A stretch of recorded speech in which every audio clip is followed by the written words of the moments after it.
I looked up the email. It's like, seems legit. That's like his email. So I emailed him, set up a phone conversation. I swear, I wasn't convinced that it was real until I heard his voice on the other end. It's like, it's Todd. Like, Todd's voice. He's very distinct. And I get on the phone with him. He's chatting with me. It's like talking about the pandemic and like how he wished he had foreseen the spike that it would show in sales for comics and capitalized on it better, and then all this stuff, and going over his like business strategy. And then he's like, okay, well, that's enough about me. Now tell me a little bit about your project that you want to pitch today. What's this movie about? And I'm like, sorry, what? Movie?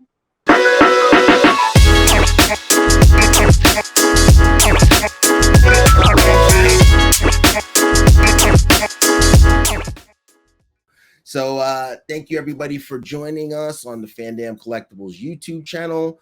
Our special guest for this episode, Nihilo Ren. Thanks for having me on.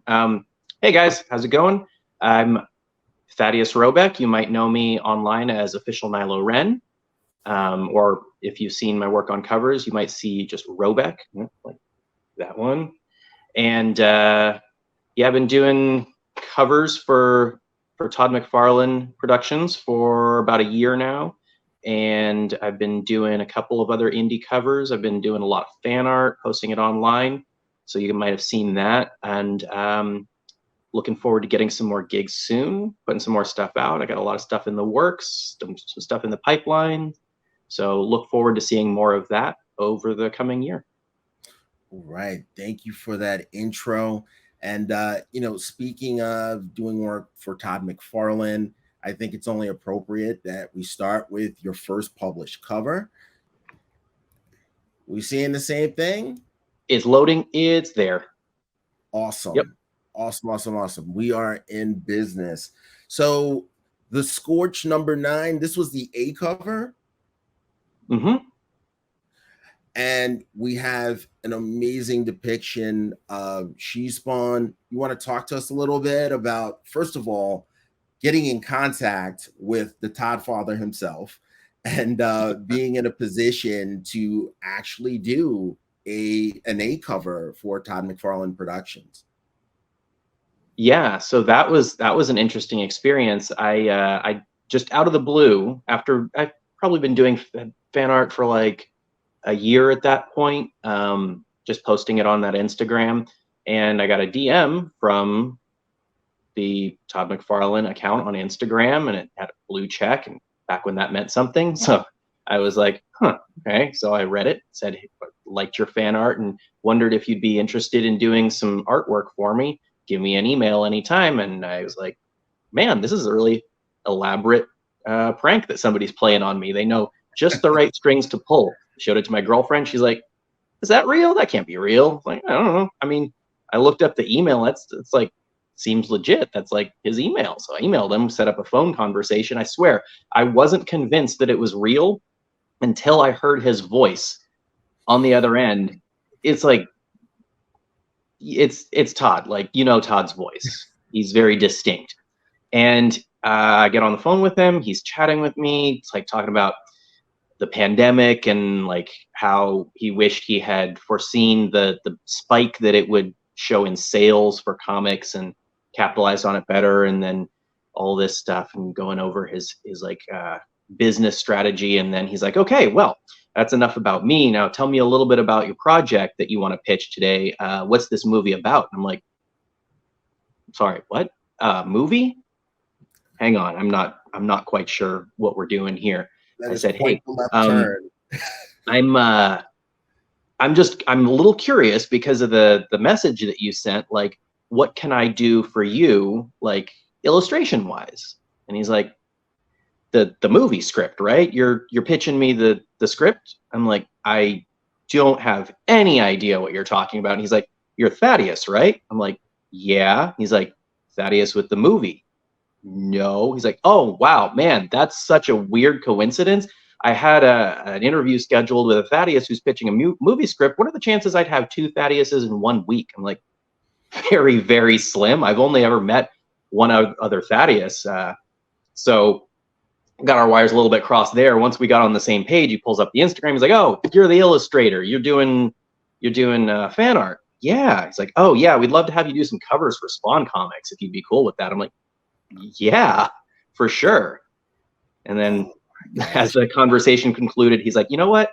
I think I'm gonna get in touch with that other Thaddeus and ask him if he's gonna draw me some covers just to mess with him."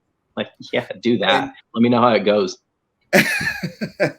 And the moral of that story, if your name is Thaddeus, Todd McFarlane's going to reach out to you. Oh, for sure. 1-to-1, total causative. And I got to say too, funny enough, just to say that it's in the stars right now for this particular conversation, I have a brother-in-law named Thaddeus. Oh, so, really? Yeah. The name, it rings bells and it opens doors apparently. So for those of you rare but memorable. What's that? It's rare but memorable. It's definitely memorable. So if you got a child on the way and you're looking for a name, it's one to consider. Before we take another look at some of what you have posted on Instagram, and I'll actually maybe just set that up as our background for right now. Tell us a little bit about what inspired you to become a comic artist. We've spoken a bit about Todd. I'm going to assume that you're someone who was a fan of his work long before you actually knew that you were going to become an artist. Are there any other artists from, the Copper Age of comics, or really even more recent artists that really captured your attention, sparked your imagination, and made you say, that's what I want to do? Yeah, so I didn't actually ever think about becoming a professional artist. I did a lot of fan art, and the owner of my local comic shop, Heroes Comics, he would every once in a while say, "Hey, why aren't you doing this for a living?" And I'd joke, I'd be like, "Well, when this can pay me more than my day job, which was coaching gymnastics, like maybe then I'll do it." But then I always, no, I can't do sequentials. I'm too slow. I can't really do that storytelling. It's a black magic that I do not possess. But I've always been a fan of comics. I've been interested in comics since I was 5 years old. I used to sneak down into the basement and go into my dad's filing cabinet and pull out his stash of comics that he used to keep secret from me. And then he found out that I was into it, and he started sharing the passion with me. And he got me into X-Men and Batman in the late 80s. So I kind of jumped onto X-Men right as Jim Lee was doing the pencils, and I got like that just opened a new world for me. I got really into comic art for a while, and I would doodle and sketch and copy all of my favorite artists, which like most of them became the Image founders. And then when Image came around, I got really into that stuff. I really, really loved like Sam Keith. I was a big Max fan. So I think just like as a kid, I was always copying the work of my favorite artists and just kind of blending things and trying stuff. So when Todd called, it was like actually not even really on my radar, not a thing that I had considered doing, but the opportunity to do covers and not have to worry about doing like a monthly book or trying to like bust my ass on interiors, because I am just very slow and meticulous when it comes to my work, and I tend to do pinup or like poster style stuff. So yeah, when that opportunity came along, I was like, yeah, I'm gonna grab that. And I have to say, it's really interesting to just hear, your own self-awareness when it comes to what your strengths are and what you think would be a good entry point into the industry. There is a distinct difference in the skill set to a certain extent when it comes to what's going to make for a successful monthly penciler versus how you may approach things as a cover artist. So just for you to know, well, when it comes to my process, I don't know about pencils, but dealing with one piece of art that I need to focus on at a time, given, what the expectations are for a cover. That was more your speed. And when that opportunity presented itself, you were all over it.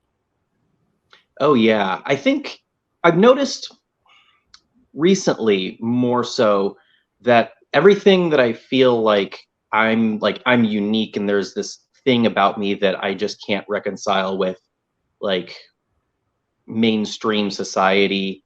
But then I find out that I am a product of my circumstances, the time that I live in. I go to these conventions, I go to like Comic-Con and WonderCon, and I start meeting these other artists that have started around the same time as me, got that call from a creator, a publisher or something, got the similar opportunity. It's like I'm not a unique case in this. I think my story is becoming fairly common, like newer artists doing social media, fan art, getting DM inders, starting to work on projects, getting picked up by Big Two. I'm meeting more and more people that are doing that, and like right around the same timeline too. Like I got to meet Don Aguilo and Pablo Villalobos recently, and find out their stories are very similar to my own. It's definitely, social media is a big part of, it seems like, the recruitment, and it's the best way to kind of get your work and your name out there, even if, again, you're just talking about fan art, you're drawing characters that appeal to you or characters that you think really work well with your style.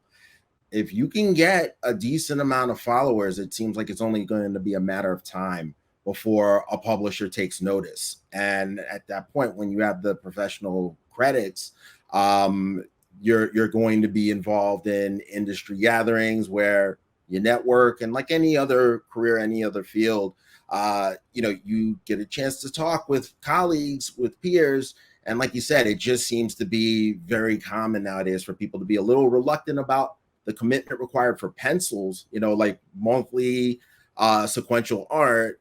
But cover artists, especially in the age of variants, there's this never-ending, insatiable need to find new potential cover artists, because that is one of the main ways that you sell to the collector base now, through these variant covers. So lots of people seem to be easing their way into pencils, but at first, a little put off by it. But the publishers don't balk at that because, again, they need those variant cover artists. So just in terms of your style, who do you think most collectors would recognize in your work? A name that was floated in collector profile that was done a couple of weeks ago by Rob, Comics 81. Shout out to Rob. Rob mentioned Phil Noto, and I definitely see that when I look at your work, but that's not the only influence. I'm just really curious to get a sense of who you think fans may recognize in one of your pieces. Yeah, so I am really flattered whenever somebody makes a comparison to like an established like master in their field. Like Phil Noto is awesome. I love his stuff. I wouldn't say that I've never done a study of Phil Noto. I do go through phases. I discover an artist and I'll do a bunch of studies. I'll try to do a different character in their style or take a piece that they did and see like, oh, I really love what like Subversive Girl does with her rough hatching and pencil work. And I'll try to emulate that in something without copying it, but just like, or I'll just like, I've done straight copies before where I'm like, how close can I get to this original artist, or this artist's original piece? But as far as like my influences go, I'm not sure if it comes through, but I'm like the biggest Adam Hughes fan. I keep this Bible next to my desk all the time. I keep like some of my inspirations at arm's length right next to me, so I can always check up and see like, how would they do this? So I like a lot of the Nouveau artists as well. So like, I don't know, some people consider Line Decker Nouveau, some people say Deco, whatever, semantics. But I like Mucha, I like Line Decker, McGinnis, Struzen, like obviously pulled out that Struzen book. I love that poster work. So those are some of the influences. Obviously, a lot of the comic artists that I grew up with their work and doing, like trying to copy their stuff, like Jim Lee, but like lately it's like Joel Jones and Pepe Larraz have been really big inspirations for me.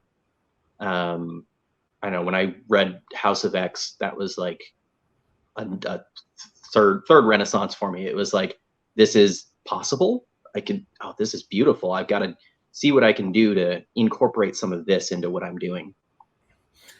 Lots of names that have huge fan bases and that are well worth studying their work and taking cues from them. So, there's definitely a strong mix of artists that you're drawing inspiration from. And just looking at, some of what you have posted here on Instagram, an artist or a character that I immediately think of, and I'm scrolling to find one of the images. All right, so I just pulled up a video that you did. Can you see this, by the way? Yep, I can see it. All right, that's the process for Mystique from Marvel July of 2022. So to my eye, you drawing Mystique is just magic. It is, and not the character when I say that, or the card game, but I just feel like this is a stop on your tracks take on the character. And it's not the only one. I mean, you've consistently put out Mystique heat, if you will. What is it about that particular X character that you think maybe a collector like me is so taken by your approach to that character? She's iconic. She's blue and red hair. I mean, just like the color scheme is recognizable. The design of the character, so iconic. I mean, I love the characterization that's possible too. It's like one of the things that I try to do when I'm gonna do like a pinup or a cover or something like that is like, how do I convey this character at like each step of the process? Like when I'm coloring the character, I need that to be true to the character's color, but I also want the pose, I want the setting, I want everything to communicate that character's essence in just one frame, right? I don't have a lot of pages to tell a story, so I want to tell that story in just this single frame as much as possible. And I think Mystique just lends herself really well to that sort of thing. There's so much lore, so much iconic imagery that goes along with her that I can just steal a little bit from here and a little bit from here and just throw it together. And it's not new. I mean, these are all tropes. These are all things that are associated with her posture, demeanor, her paraphernalia, her outfits, the color scheme. All of those things are not original to her, but I feel like if you just borrow in the right proportions, you can get something notable.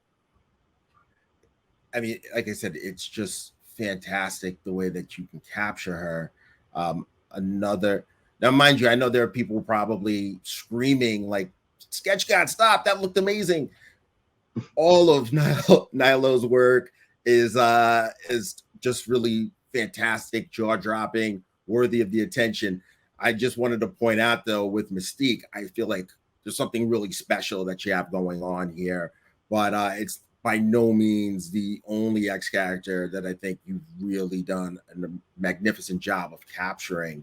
I wanted to actually show too Emma Frost. You had a Emma Frost piece here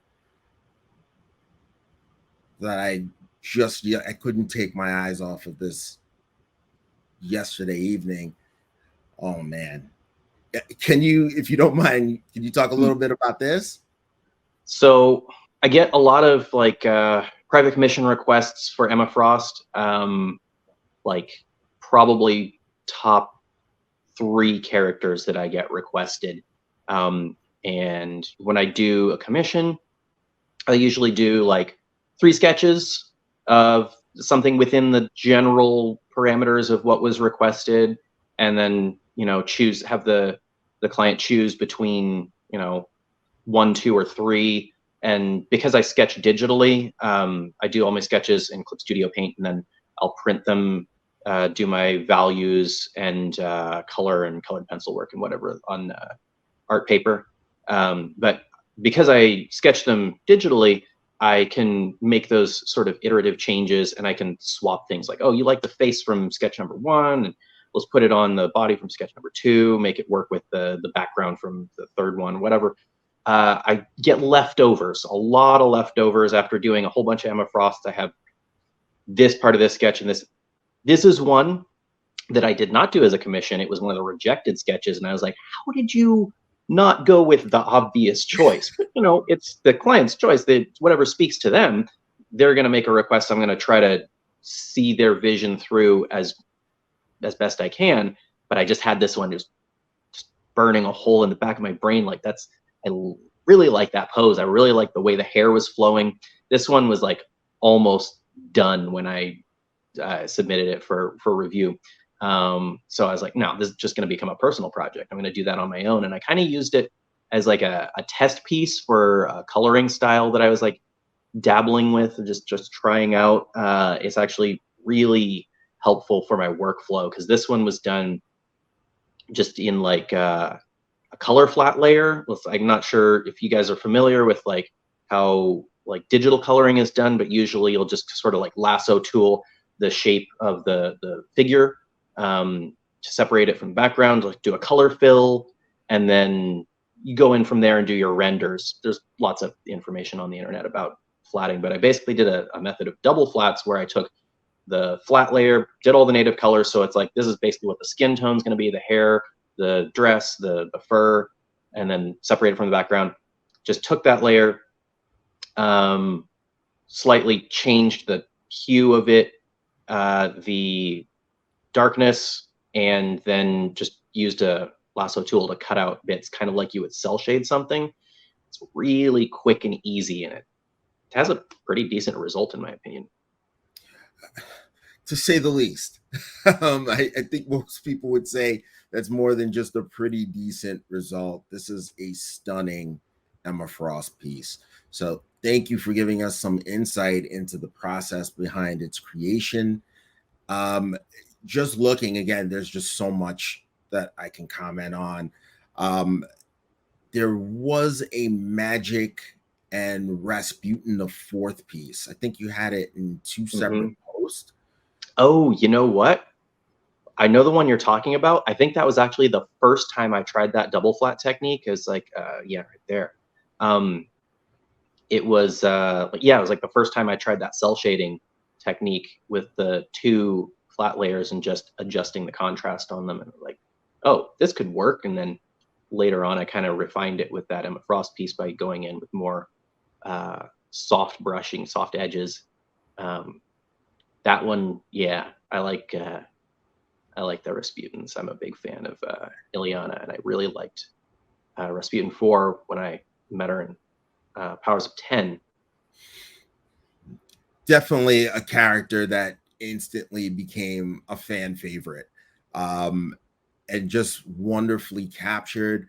I mean, one of the things that I was saying to you when we were backstage, when I think about what immediately makes your work stand out, a lot of it is the facial expressions and the subtle gestures. I mean, with this particular pose, the way the hand is situated on the hip, her eye line, and the way that it would match up with Magic, it's those details that made me say this guy is something special. Like, I mean, this is work that more fans need to be aware of.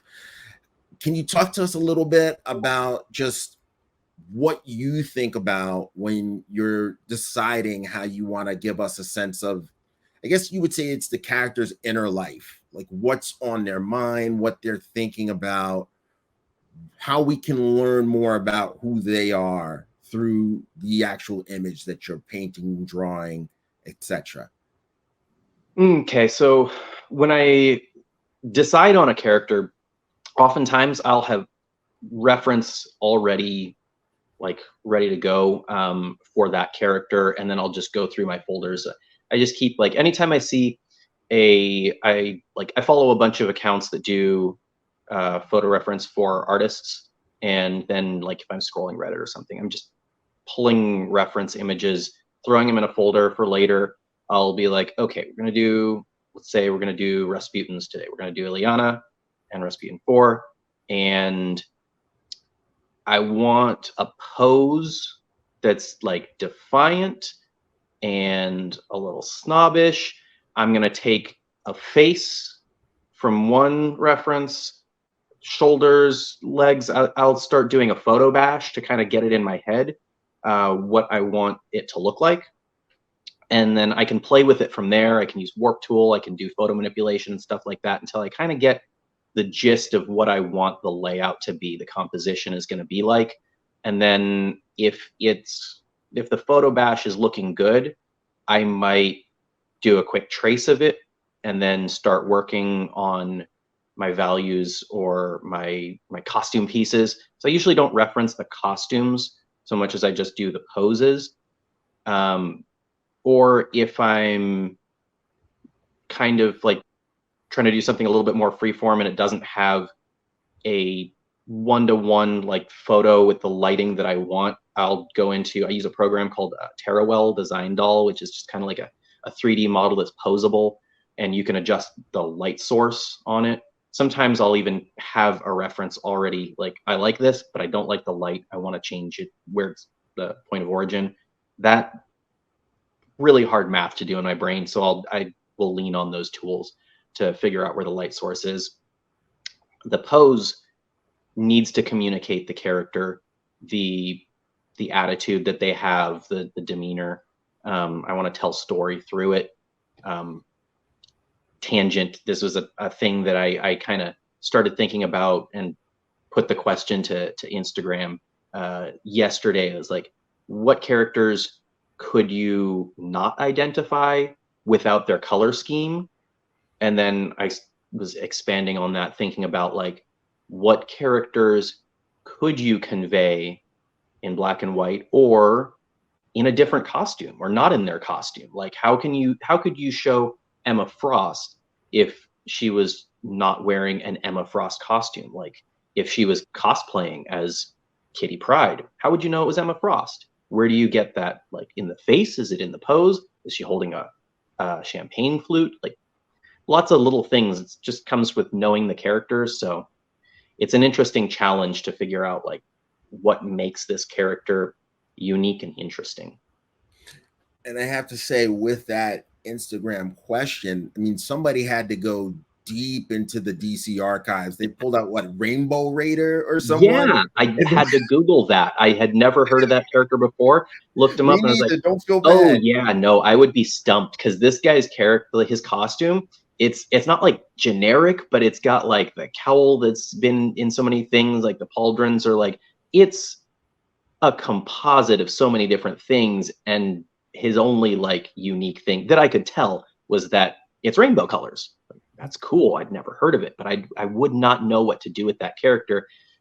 But that's where I start going down rabbit holes. If somebody asks me like, hey, can you draw this obscure character that you've never heard of before? And I'm like, I can tell you're very passionate about this. So I'm about to go on a 6-hour hunt for this character's essence and try and figure out what it is. Somebody asked me to draw Belle from Beauty and the Beast, and I'm like, not a Disney guy, right? So there was like every ounce of my being was like, don't draw the Disney cartoon. Draw something that's not the Disney cartoon. Like 4 hours later, I'm learning about like the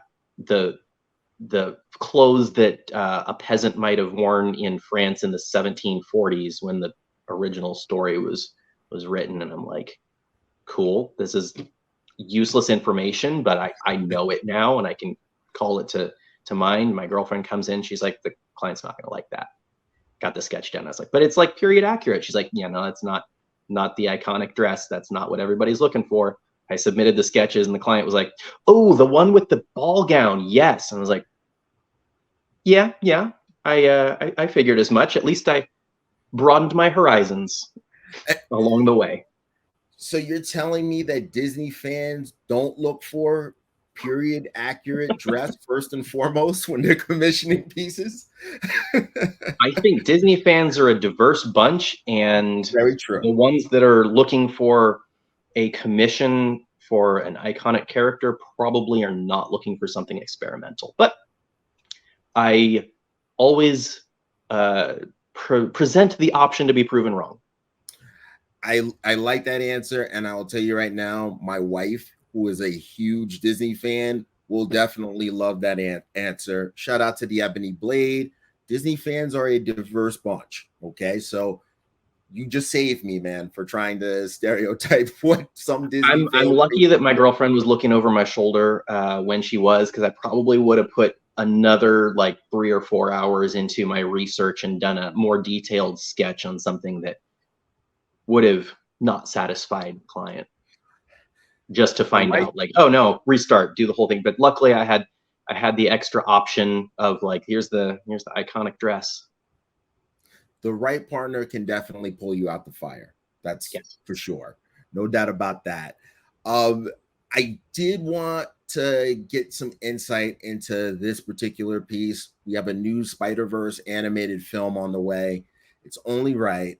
And, you know, when I look at this, I mean, this is exactly what I was talking about when I said that, you know, just the facial expressions, the slight gestures. I mean, I am loving Miles's body language here. I mean, I can just picture the word bubble and what he could be saying to Gwen, and also her reaction here. I mean, this to me is what makes Nihilo Ren an artist to watch. Can you talk a little bit about this particular piece? So yeah, this reference was the Pose Archives. I love their stuff for so many purposes. They really do a good job of doing poses that you would want to see comic book characters in, but not necessarily like the really over the top stuff. Mundane stuff, day to day, just chilling on a web, having a chat. This was a piece that I did as a commission originally. It was a traditional.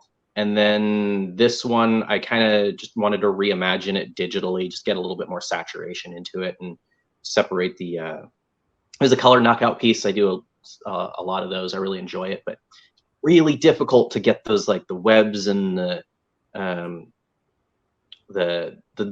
separating details for like, where are their legs? Because like, if you look at a piece, it's like mostly pitch black. So I did that with Copic markers, and it took quite a while. So this was the reimagined piece, clean separation of all the lines. I want to say, I think I used myself as reference on the face for that one, for Miles. I could kind of see it now that you pointed it out. I could see it. I mean, it's not like I used my own likeness, but I think I've got enough similarities in facial features that I can figure out where the light is coming from. You know, you're your own best hand model when you go like looking on Google for like, I need this, like this hand pose exactly, but with the light over here. And then like 30 minutes later, you're like, what? Just get your camera out and take a picture of yourself. It's so much easier. So yeah, I find myself doing that from time to time. My threshold is like, will it take longer for me to set up the light, take the picture, import the file, or just Google it?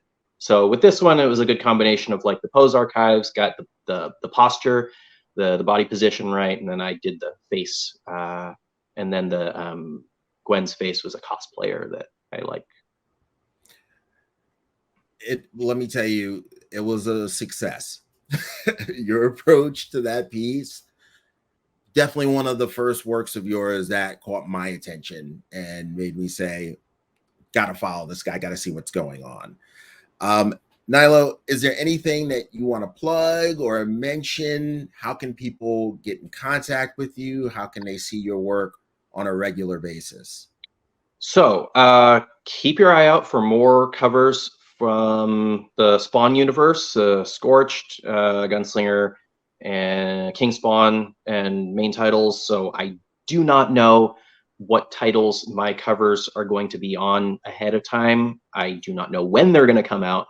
So I just, like anyone else, just keep my eye on previews and like, oh, that's mine. That's coming out soon. So I've got, I don't know, like more than half a dozen covers that are not out yet that are just kind of waiting for the right time from Todd McFarlane Productions. And then got Heatseeker. That's a Gun Honey spinoff. That one's going to be coming out. I'm not sure which issue I'm on. I know it's not the first or the second, but third or fourth. So that'll be coming out this summer. And then the main Gun Honey title, which is going to have another volume either towards the end of the year or next year. I'll have a cover for that. And if you like my art and you want to keep seeing it, follow me on Instagram, official Nihilo Ren.